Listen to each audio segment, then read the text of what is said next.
안녕하셨습니까? 안녕하세요. 계약할 차례죠? 계약할 차례입니다. 네. 자, 오늘 이번 주 다음 주 합쳐갖고 이제 계약법하고 민사특별법까지 자꾸 정리할 겁니다. 민사특별법은 지난번에 말씀드린 대로 압축돼 가지고 딱 정리를 해드릴 겁니다. 자, 일단 계약은 우리 이제 지난주까지 물권법 하느라고 똥을 쌌어요. 죄송합니다. 네. 죽는 줄 알았죠. 예. 물권법은 원래 그래요. 그러니까 그러려니 하셔야 돼. 14문제 중에서 7문제 맞기도 어려워요. 물권법은. 사실 조금 어렵게 나오면 굉장히 어렵게 나옵니다. 그 모자라는 것을 민법 총칙과 계약법에서 보충을 해야 되기 때문에 열심히 하셔야 되는 부분이 여기에요. 총론과 강론으로 나눠지고 10문제가 나온단 말이에요. 굉장히 많이 나오는데 다행스럽게도 양도 적고 문제도 그렇게 어렵게 나오진 않습니다. 그래서 최소한 8문제 이상은 맞춰주셔야 되는 게 계약법입니다. 자, 이 계약법은 총론과 강론으로 나눠져 있는데요. 그중에서 계약 총론 부분에서 5문제 정도 나온다 그랬죠? 총론과 강론이 각각 비슷하게 5문제 정도씩 나옵니다. 나오니까. 총강론을 이제 열심히 봐주시면 됩니다. 총론 부분에 어떤 내용이 들어있을까? 계약의 의의가 들어있을 것이고요. 계약이 뭐냐 하면 다 아시는 거고. 계약 자유의 원칙이라는 게 하나 있어요. 이걸 제한하는 게 하나 나오고요. 이 계약제 원칙을 제한하는 것 중에서 약관규제법으로 하나 간단히 정리를 하실 필요가 있습니다. 약관규제법.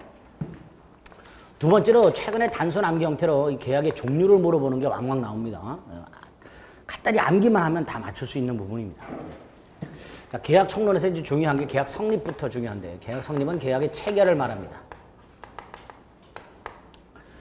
계약 체결의 모습이 중요해요. 모습. 청약과 승낙의 의사합치로 계약이 체결되는 게 99.99%고요. 청약과 승낙의 의사합치로 성립하는 게 아주 예외적으로 승낙이 없이 계약이 체결되는 두 개가 있어요. 의사, 실현에 의한 계약 성립과 교차, 청약에 의한 계약 성립이 있어요.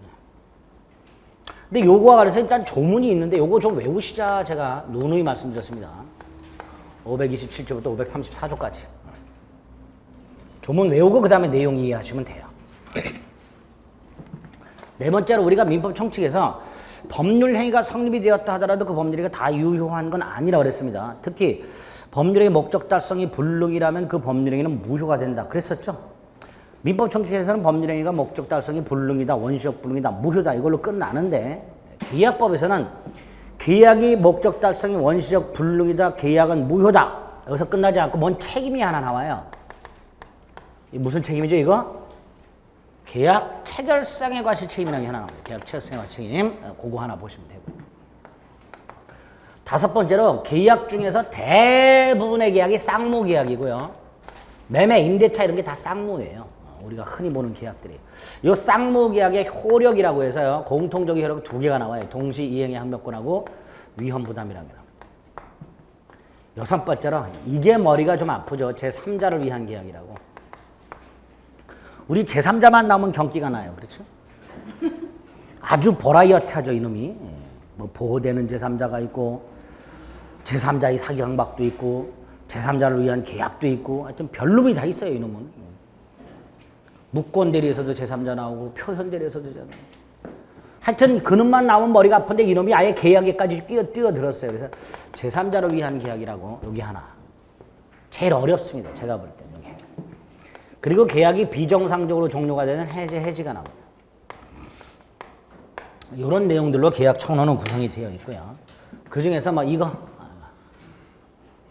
계약이 성립됐는가 안 됐는가 물어보거나 청약과 승낙에 관련된 조문을 물어보거나 사례 형태로 갑이 을에게 언제를 승낙기간으로 정해서 통지를 했다. 그런데 을이 승낙을 했다. 어쩌고 저쩌고 이런 거.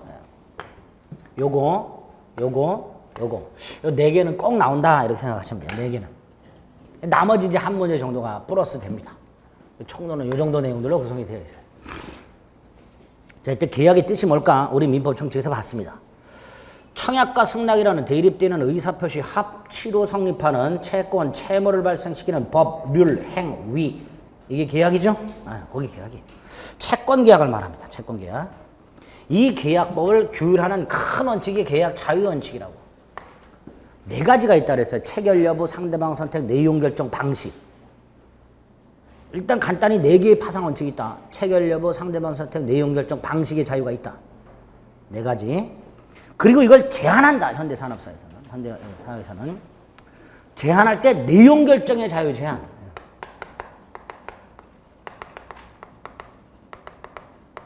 요게 나온다. 왜 요게 중요하냐? 세 가지. 첫째가 우리가 민법 총칙에서 어떤 103조 반사회 질서행위, 104조 불공정한 법률행위. 이것도 내용 결정의 자유를 제한하는 거예요. 그렇죠? 예를 들어서 불공정한 법률행위. 내가 1억짜리 땅을 100만 원에 팔든 1억에 팔든 10억에 팔든 국가가 개입할 일이 아닙니다. 또 내가 1억짜리 땅을 100만 원에 사든 10억에 사든 100억에 사든 그것도 국가가 개입할 일이 아닌데 불공정하면 무효로 만들어버려요. 그러니까 반사회 질서행위나 불공정한 법률행위는 내용 결정의 자유를 제한하는 거예요.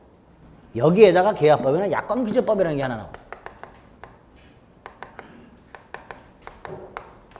자, 먼저 약관규제법이 왜 내용 결정의 자유를 제한하는가? 약관의 뜻 때문에 어렵습니다. 약관규제법 2조 1호에 보면 본법에서 말하는 약관이라 하면 명칭 따위를 불문하고 일방 당사자가 미리 마련한 계약의 내용을 말한다. 이렇게 놨습니다. 약관은 뭐다? 계약의 내용이다. 그걸 규제한다. 그러니까 내용 결정의 자유를 규제하는 거다. 두 번째로 이거 명칭 불문한다 그랬죠. 그래서 우리 판례 중에 하나는 골프장 운영 회칙. 필드 나가보신 분들은 알겠지만은 들어가다 보면 뭐 이렇게 게시판이 있죠. 거기에 뭐 이딴 짓 하지 마라 써 있죠. 그린에서 똥 놓지 마라 뭐 이런 게 써 있어요. 안 써 있어요. 그게 뭐예요? 권리 의무 관한 거. 회원들의 권리 의무에 관한 사항. 이것도 약관이다. 골프장 운영 회칙 중에. 그런 것들이 약관이 되는 거예요. 어쨌든 명칭을 불문하고 미리 마련하는 계약의 내용을 말하는데 세 번째, 약관을 통해서 계약을 체결하게 되면 약관을 지켜야 되죠. 그린에서 똥 넣지 마라. 지켜야 돼요. 안 넣으면 골프채로 저 터져요. 잘못하면. 지켜야 돼. 이 지키는 걸 약관의 구속력이라 그래요. 왜 지켜야 되냐? 당사자가 약관을 통해서 계약을 체결하기로 합의했기 때문에 지키는 거죠. 그래서 약관 구속력의 근거, 약관이 법 규범이기 때문에 지키는 것이 아니라 당사자가 합의했기 때문이다. 이런 것들이 나오죠. 세 번째로 합의하려면 작성자가 상대방한테 알려줘야 되죠. 그래서 약관규제법에서는 편입통제라고 해서요. 약관을 작성한 자가 상대방에게 명시 설명하라. 그래야 계약 내용이 된다. 첫 번째 약관규제법 통제장치입니다. 약관을 작성한 자는 상대방에게 약관 내용을 명시 설명하라. 단 우리 판례 이해할 때 모든 약관 조항을 다 명시 설명할 필요는 없다. 안 해도 되는 게 있다. 명시 설명이 면제되는 거. 첫째, 상대방이 충분히 예상할 수 있는 거. 명시 설명할 필요가 없죠. 두 번째로 법에 있는 걸 그대로 약관에 카피한 거. 법령에 정해져 있는 사항을 부연 반복하고 있는 거. 이런 거 명시 설명할 필요가 없다. 세 번째로 명시는 해야 되지만 설명은 안 해도 되는 게 있어요. 그래서 약관을 작성한 사람이 명시해. 봐라. 이런 약관이 있다. 그래 놓고 이 중에서 이거는 야 나도 설명하기가 힘들다. 네가 알아서 이해해라. 이런 게 있어요. 설명이 현저히 곤란한 거. 이런 건 설명 의무가 면제된다. 이렇게 얘기합니다. 어쨌든 이렇게 세 가지 면제되는 걸 빼고는 명시 설명해야 돼요. 근데 만약에 안 했어. 안 했다면 당연히 작성자는 그 약관을 계약 내용으로 주장할 수 없다. 이렇게 되겠죠. 근데 상대방이 주장하는 것은 괜찮다. 그거 명시설명 의무를 이행하지 않으면 작성자는 계약 내용으로 주장할 수 없으나 상대방이 계약 내용으로 주장하는 것은 무방하다. 이렇게 얘기하시고.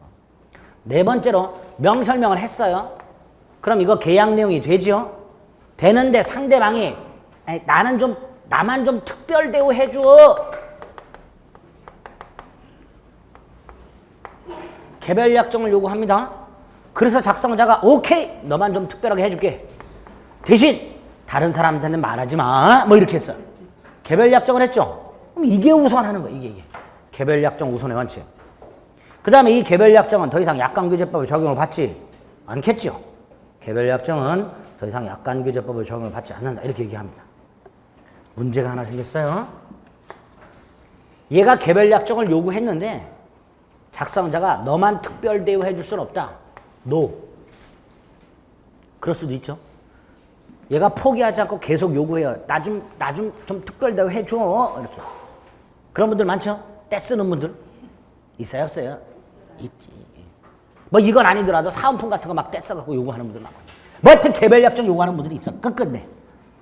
이 사람도 곤조가 있어. 끝끝내 놓. 그래서 결국 이 사람이 포기했어. 알았다.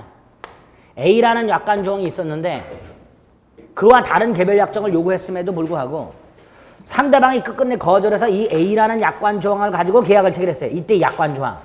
우리 판례 이렇게 말합니다. 이 약관 조항은 상대방과 교섭 흥정하는 과정을 거침으로써 상대방이 이익을 조정할 기회를 가진 거다 이거는. 따라서 이건 더 이상 약관규제법의 적용을 받지 않는 개별 약정이다. 이렇게 됩니다. 예? 예? 예? 판례예요. 그러니까 여러분이 만약에 이쪽 입장이면요. 작성자가 오케이 할 것 같은 것만 개별 약정을 요구하시고요. 작성자가 끝끝내 거절할 것 같다 그러면 처음부터 아예 요구를 하지 마세요. 괜히 요구했다가 노하면 그거는 더 이상 약관규제법의 적용을 받지 않는 개별 약정이 돼버립니다. 아시겠죠?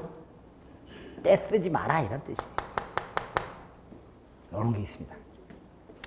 어쨌거나 이렇게 편입 통제 장치가 명시 설명하는 거다. 했다. 그럼 계약령이 된다. 그런데 계약령이 됐다 하더라도 다 유효한 건 아니다. 그 약관을 해석을 해서 불공정 조항에 해당되면 무효로 하겠다. 이걸 불공정 통제라고 합니다. 그래서 약관규제법은 크게 두 단계, 편입 통제와 불공정 통제가 있어요. 이럴 때요 해석의 원칙이 6개가 나옵니다. 약관 해석의 원칙. 자, 먼저 약관은 계약 내용이라고 그랬죠? 그러니까 약관을 해석할 때는 법률 행위 해석. 민법에는요, 뭔가를 해석하는 게 두 개가 있어요. 법률 해석이 있고 법률 행위 해석이 있어요. 다행히 우리 시험법에는 법률 행위 해석만 있습니다. 자연적, 규범적, 보충적 해석. 법률 해석은 우리 시험법이 없어요. 주택관리사에는 있어요. 법률 해석이. 근데 어쨌든 약관을 해석을 할 때 약관을 법률 해석 방법으로 해석할지 법률 행위 해석 방법으로 해석을 할지 문제가 되는데 당연히 약관은 뭐에 의해서? 계약 내용이니까 법률 행위 해석 방법에서 해석하라. 그래서 법률 해석 방법 이렇게 나면 X. 법률 행위 해석. 두 번째로 법률 행위 해석의 기준이 4개가 있었어요. 목사임신이라고. 그렇죠? 마지막 기준이 신이 뭐예요? 신의 성실의 원칙. 그럼 약관규제법에도 신의 성실의 원칙에 의해서 해석하라. 뭐 이게 있겠죠? 예, 두 번째. 세 번째로 보험약관 같은 경우 보면 다수의 상대방과 계약을 체결해요. 그 상대방마다 해석 내용이 달라져서는 안 돼. 객관적 통일적 해석의 원칙이는. 네 번째로 약관을 해석했더니 애매해. 그러면 일단 작성자 불이익. 내용이 불명확하면 누구에게 불이익하게? 작성자 불이익하게. 상대방이 유리하게. 의미는 되도록이면 좁게. 축소 해석. 마지막에 예문 해석이라는 게 있는데요. 이게 어려운 게 아닙니다. 약관을 작성한 자고 상대방이 약관 조항에 대해서 이게 불공정한지 판단해달라고 법원으로 왔어요. 법관이 약관 조항을 딱 봤습니다. 봤는데 느낌이 싸해. 이게 딱 읽는 순간 불공정하다는 느낌이 딱 들어요. 그래서 작성자한테 이거 불공정하다 그랬어요. 작성자가 왜요? 물어봤겠죠. 판사가 뭐라고 대답해요? 느낌이. 그럼 작성자가 이거 받아들일까요? 느낌이 불공정하다. 이게 말이 안 되죠. 그러니까 법관은 느낌이 이게 아니고 이거는 단순히 예를 들은 것에 불과하다. 그래서 당사자를 구속하지 않는다. 이걸 예문 해석이라고 해요. 예? 쉽게 생각하세요. 약관 조항이 불공정한데 뭐 딱히 근거가 없어. 불공정한 근거가. 그냥 느낌이 불공정해. 그럴 때 등장하는 게 예문 해석이에요. 단순한 예에 불과하다. 따라서 당사자를 구속하지 않는다. 이게 마지막으로 자, 불공정해서 무효가 됐다면 이런 거죠. 계약이 있고요. 계약 속에 약관이 있고요. 그 중에 특정 조항이 무효가 된 거죠. 예? 그렇잖아요.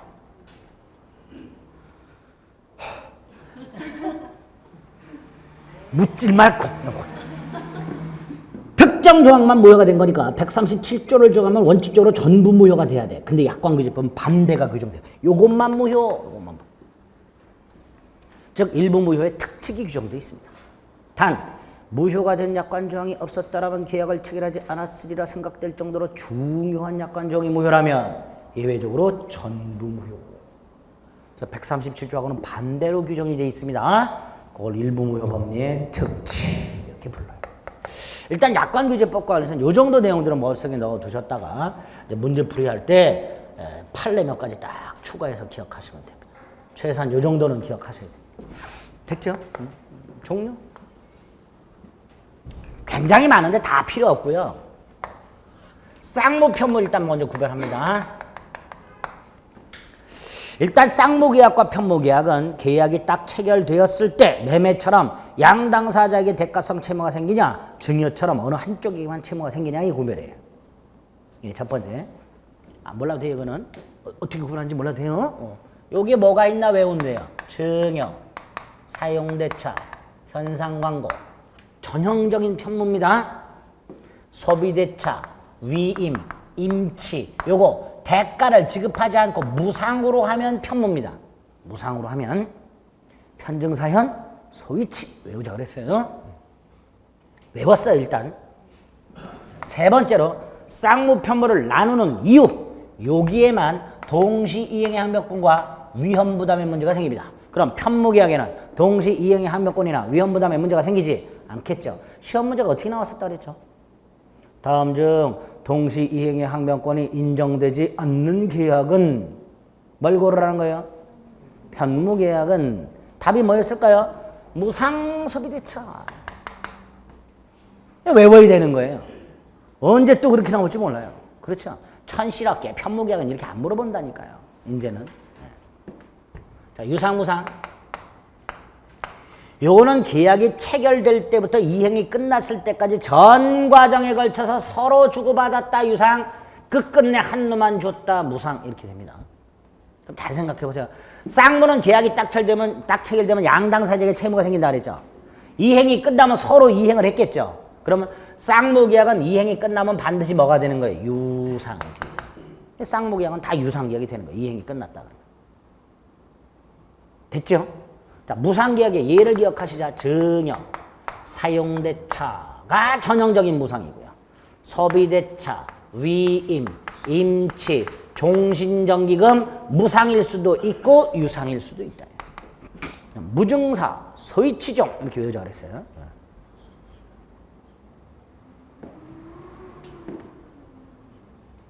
어디서 끊어 읽느냐가 중요해요. 편증사현, 소위치 이렇게 그래요. 여기서는 무증사소가 아니라 무증사, 소위치종 이렇게 딱. 그래야 구별이 돼. 단순 암기라 그랬어요 제가. 왜 유무상을 구별하는가? 여기에만 매매가 적용되면서 담보 책임이 인정돼요. 그래서 유무상을 구별합니다. 그럼 이렇게도 나오겠죠. 다음 중 담보 책임이 인정되지 않는 계약은 뭘 고르라는 거예요? 무상 이렇게 나오겠죠. 그렇게 나올 수도 있게 됩니다. 그 다음에 요놈과 요놈과의 관계. 쌍무가 있고 편무가 있고 증여가 있고 사용대차가 있고 현상광고가 있고. 현상광고 가만히 보세요. 편무죠? 근데 무상에는 없지요? 그럼 뭐예요? 유상. 유상. 쌍무는 다 유상이라 그랬죠? 그럼 결국 쌍무 플러스 현상광고가 뭐가 돼요? 유상. 이렇게 되겠죠? 그래서 어떤 지문이 나와요? 쌍무는 전부 유상이지만 유상이 전부 쌍무인 것은 아니다. 무상은 전부 편무지만 편무가 전부 무상인 것은 아니다. 외우자. 외웠죠? 이해 필요 없습니다. 며칠 남았죠 지금? 한 130일 남았나요? 예? 덜 남은 거 아니에요? 오늘이 17일, 24일. 한 130일 남았겠군요. 지금 시점에서는 외울 때 외우는 거예요. 드립다. 낙성유물. 낙성은 청약과 승낙의 의사합치만으로 성립, 즉 약속만으로 성립. 매매, 물건 넘겨줄게, 돈 줄게, 약속. 임대차, 물건 쓰게 해줄게, 차임 줄게, 약속. 이렇게 약성만으로 성립하는 게 낙성계약입니다. 민법의 전형계약이 14개가 있는데요. 그중에 13개가 낙성계약입니다. 딱 하나가 요물계약이에요. 현상광고.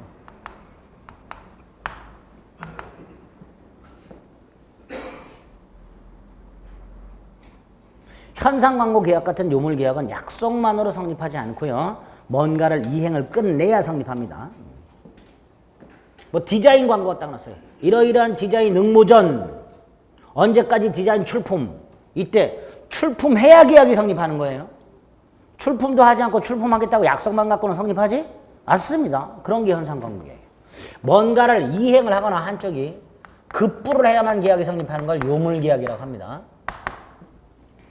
전형계약이 14가지 중에서 현상광고 계약만 유일하게 요물계약이고요. 전형계약은 아니지만 계약금 계약도 요물계약입니다. 그래서 계약금 계약은 계약금을 주고 받기로 약속만으로는 성립하지 않고 계약금을 주고 받아야 성립합니다. 이렇게. 마지막으로 민법상 계약은 다 분류식입니다. 여러분들이 시험에서 만나는 계약은 다 분류식이다 생각하시면 돼요. 다 분류식이다. 일단 이렇게 외워놓고요. 종류화에서 나오는 유형이 2개가 있어요. 하나가 아까 말씀드렸듯이 뭐 편무계약은 항변권 인정되지 않는 계약은 이렇게 그 특정 계약을 물어보거나 다음 중 계약의 종류와 관련된 설명으로 옳은 것은 틀린 것은 해서 1번부터 5번까지 쭉 내놓고 매매계약은 무슨 계약이다.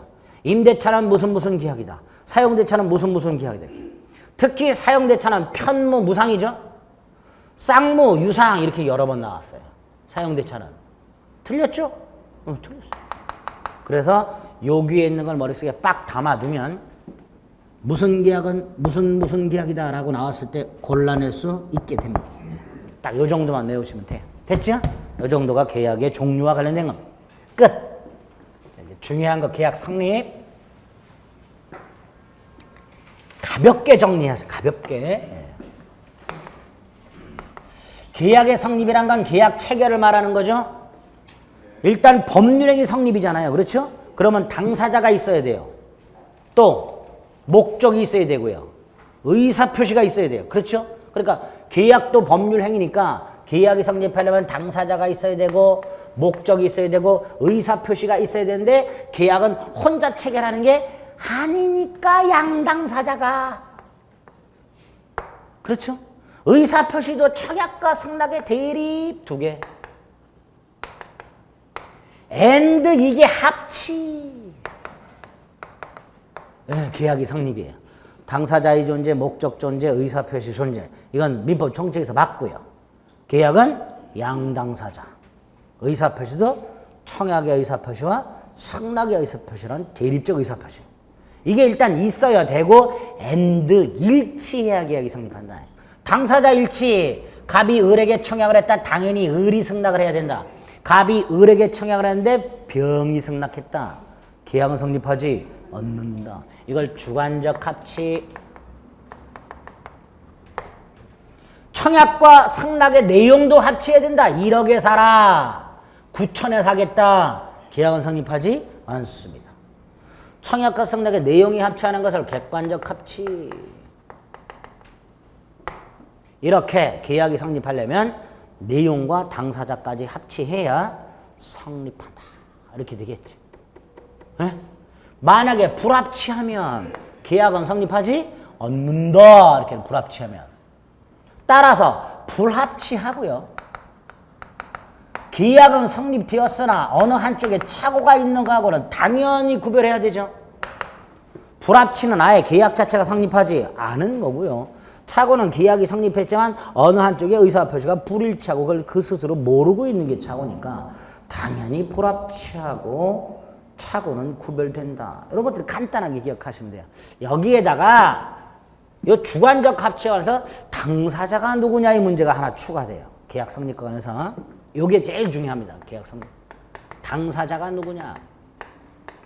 당사자가 합치해야 된다. 그러려면 당사자가 누군지를 확정해야 될 거 아니에요. 그렇죠? 그 당사자 확정의 문제가 하나 나오게 됩니다. 이런 경우에 을이 병과 계약을 했다. 그런데 계약서에는 갑병이라고 써 있다. 이걸 대법원은 이렇게 말합니다. 행위자와 뭐가 다르다? 명의인이 다르다. 이렇게. 다르죠? 행위는 의리했고 명의는 갑으로 되어 있어. 이렇게 행위자와 명의인이 다를 때 누가 도대체 계약 당사자냐? 행위자냐? 명의인이냐? 만약에 얘가 계약 당사자라면 을은 갑의 이름을 도용한 거고, 갑이 계약 당사자라면 을은 갑의 대리인이 되는 거고, 그 다음에 을에게 대리권이 있냐 없냐를 따져야 되고, 그렇죠? 그러니까 얘인지 확정을 해야 되는데, 우리 판례 원칙 행위자와 상대방의 의사가 일치하면 일치한 대로, 일치하지 않으면 누구 입장에서? 상대방 입장에서 계약 당사자를 확정하여야 할 것이다. 딱 요거 계약 성립권에서 요거까지 머릿속에 쫙 넣어두시면 돼요. 아주 간단하죠? 간단해요. 계약법은 이렇게 쉬워요. 그 다음 이제 구체적으로 계약 성립권인데 527조부터 534조까지 청약과 승낙의 의사합치한 계약 성립, 이거 먼저 보셔야 되죠. 청약과 승낙의 의사합치한 계약 성립. 먼저 청약, 뜻이 뭐예요? 청약과 일치하는 승낙을 받아서 계약을 성립하고자 하는 일방의 의사표시, 이렇게 되겠죠. 그렇죠? 어렵게 말하면, 법적으로 얘기하면 청약이 뭔지 모르는 사람 없어요. 그냥 청약이다 그러면 돼요. 성질은 뭐예요? 의사표시니까 법, 률, 사, 실. 법률 요건이라고 하면 안 되죠. 청약만 갖고는 계약이 성립하지 않아요. 법률 사실입니다. 두 번째로 청약자 누구예요? 특정한 누군가가 했겠죠. 예? 청약자는 누구라고요? 특정인.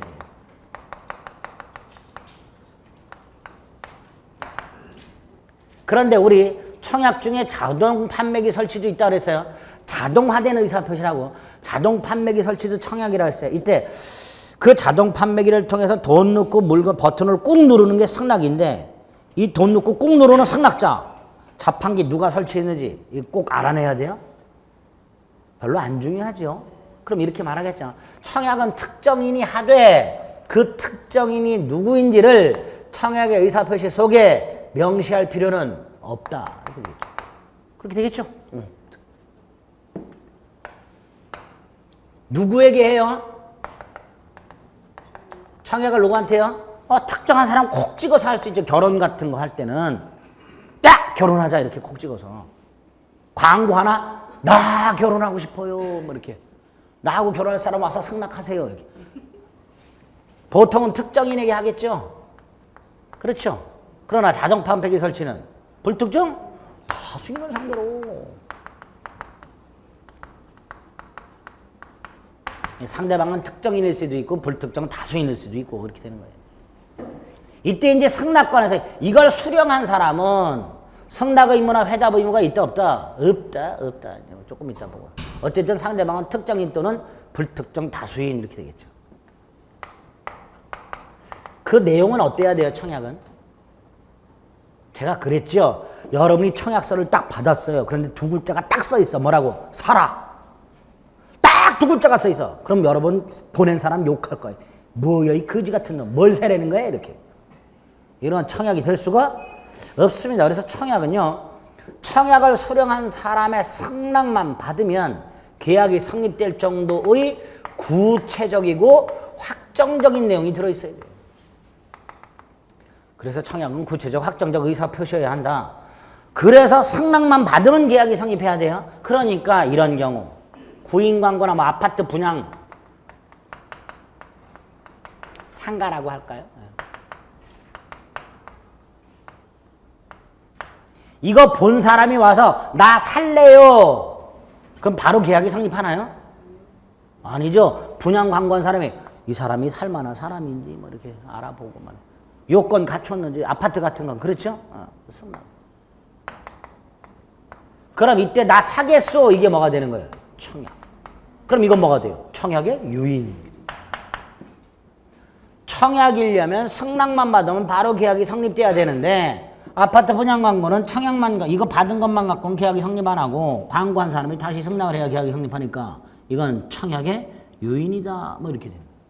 청약은 승낙만 받으면 계약이 성립될 정도의 구체적 확정적 의사표시를 요한다. 그래서 청약의 유인과 구별하자.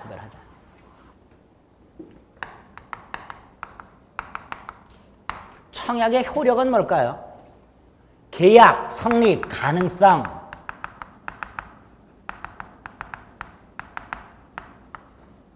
이게 청약의 효력이라고 했어요. 청약만 갖고는 계약이 성립한다 안 한다? 안 한다. 일단 계약 성립 가능성이 생길 뿐이다. 이때 이게 언제 생기는가? 언제 생긴다?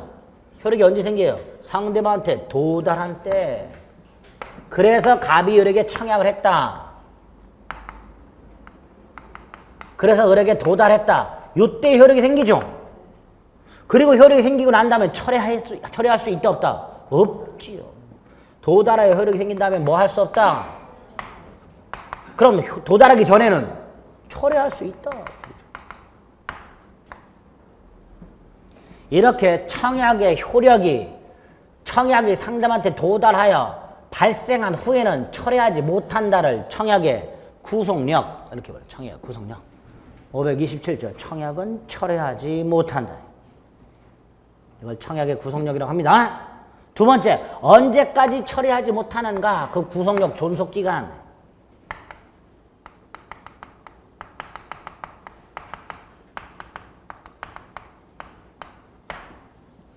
언제까지 처리하지 못해요?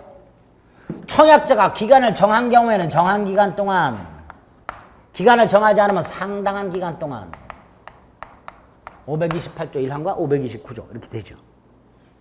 그래서 기간을 정했을 때 정한 기간 내에 승낙 통지를 받지 못한 때 청약은 효력을 잃는다. 기간을 정하지 않았을 때 상당한 기간 동안에 승낙 통지를 받지 못한 때 청약은 효력을 잃는다. 단순히 기간이 경과한 때 청약은 효력을 잃는다가 아니에요. 그 기간 내에 승낙 통지를 받지 못한 때 청약을 잃는다. 그러면 반대로 승낙은 반드시 기간 내에 도달해야 되죠. 그러니까 이 기간은 승낙 기간의 의미도 갖게 된다. 그리고 이 기간 내에 도달한 승낙만, 요 기간 내에 도달한 승낙만 계약을 성립시킬 수 있는 적법한 자격을 갖게 된다. 이걸 승낙 적격이라고 한다. 그래서 결국 승낙 적격 존속 기간에도 해당된다.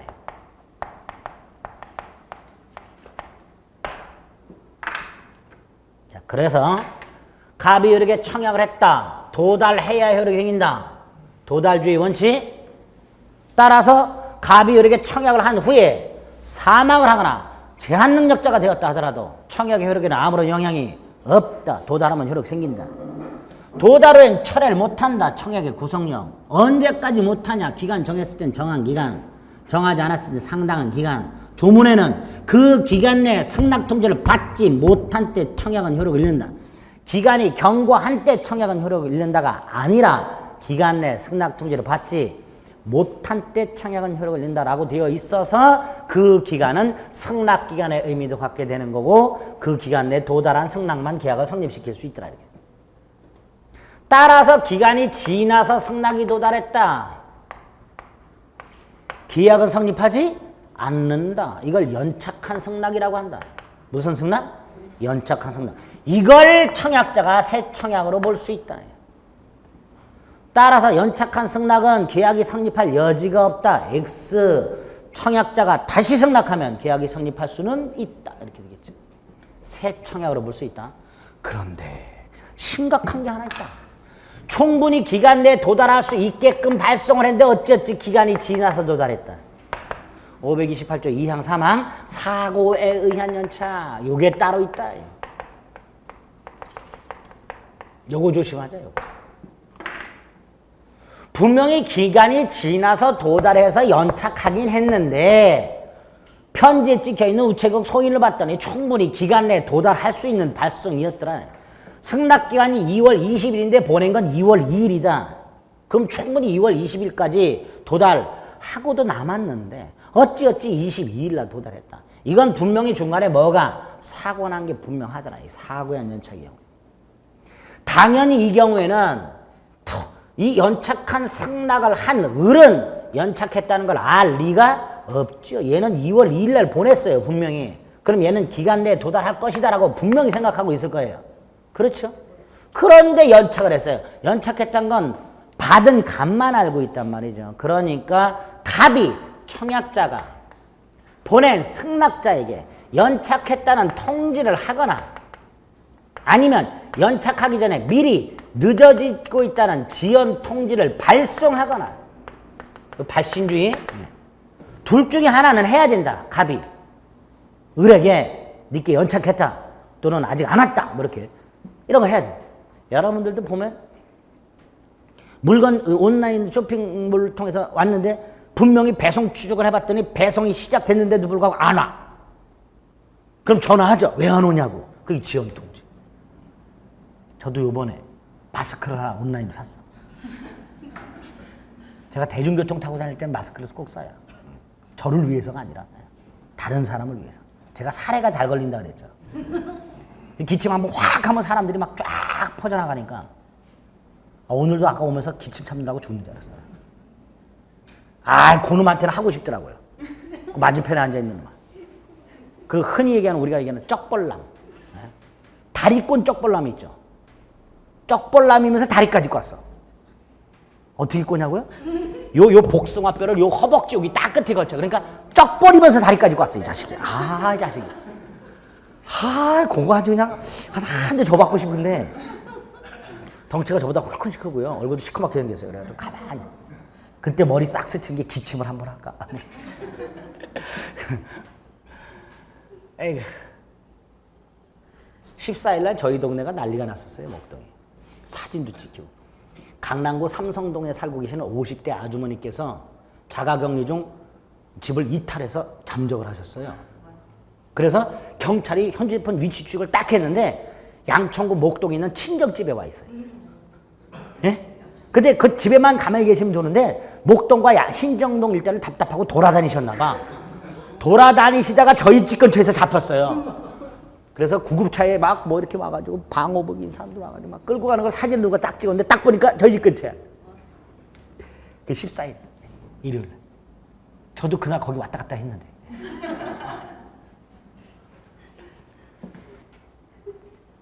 자가격리 하시는 분들 집에 계시면 되죠. 답답하신가 봐요. 집에 계시는 게. 그렇죠?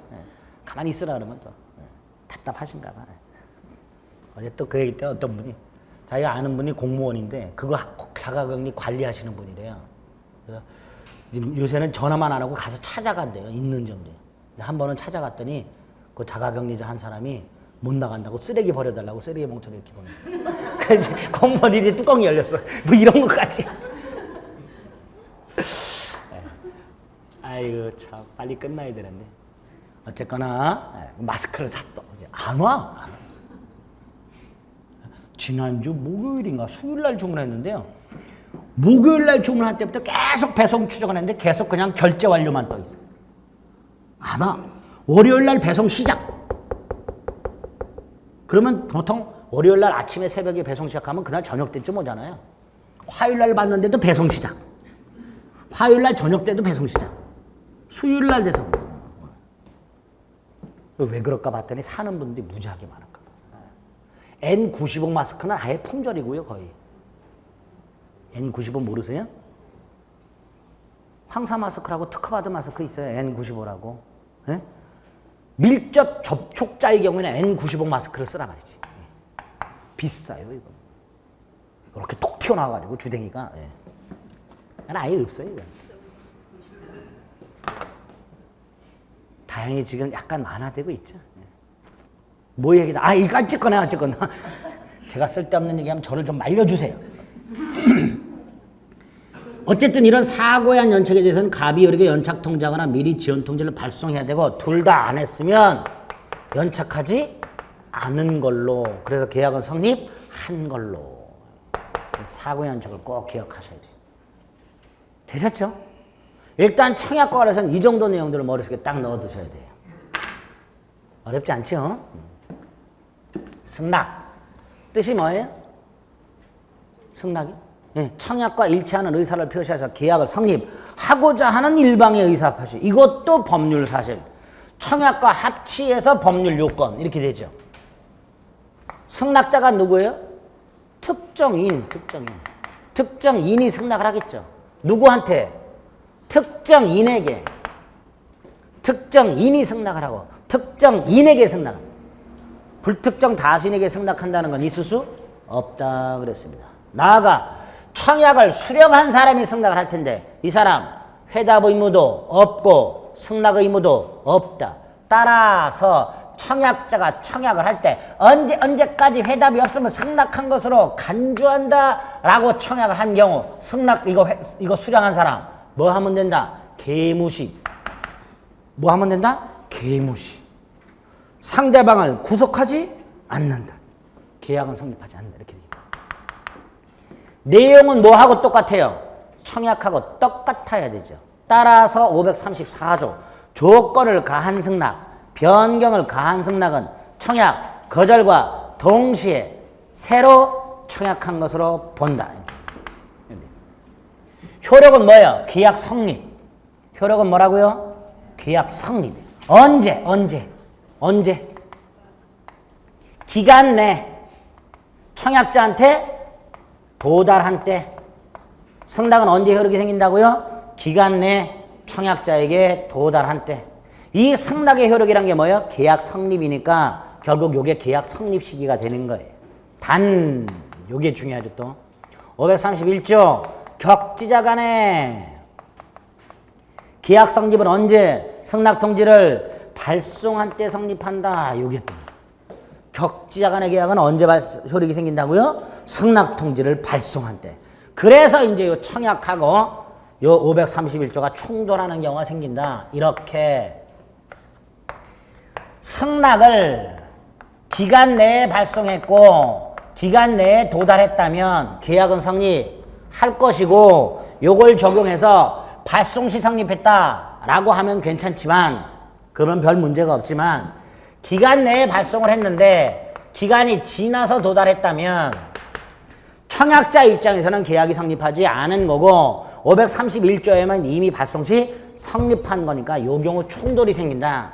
이때 우리 법원이 어떻게 해석하는가? 일단 격자 간에도 발송 시 성립을 한다. 발송 시.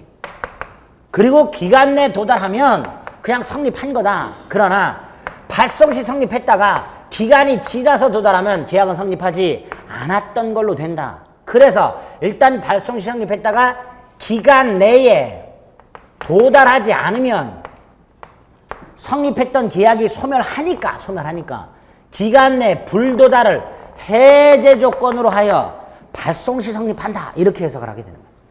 기간 내 불도달을 해제 조건으로 해서 발송 시 성립한다. 어려운 거 아니에요. 일단 발송 시 성립했다. 그리고 기간이 지나서 도달하면 해제 조건이 성취된 거니까 계약은 성립하지 않았다. 이렇게 처리하겠다는 거예요. 여기까지 됐죠? 그리고 이걸 사고에 의한 연착하고 결합을 시켜버린다. 사고에 연착하고 승낙을 2월 2일 날 보냈다. 2월 20일까지는 도달하고도 남는다. 2월 20일까지는. 그런데 이게 어찌어찌해서 2월 22일 날 도달했다. 그런데 갑은 아무런 통지를 하지 않았다. 그럼 연착하지 않은 거다. 계약은 성립한 거다. 언제? 발송 시. 오케이. 그래서 사고에 의한 연착하고 531조를 결합시킨 문제가 이렇게 나올 수 있으니까 청약과 승낙을 이렇게 딱 머릿속에 어렵지 않죠? 가볍게 딱 이렇게 정리를 해주시면 됩니다. 여기까지가 청약과 승낙의 의사 합치한 계약 성립이에요. 이 정도는 기억을 해주셔야 돼요. 이제 승낙 없이 계약이 체결되는 두 개가 있어요. 532조 3조. 잠시 쉬었다가 보겠습니다. 이거는.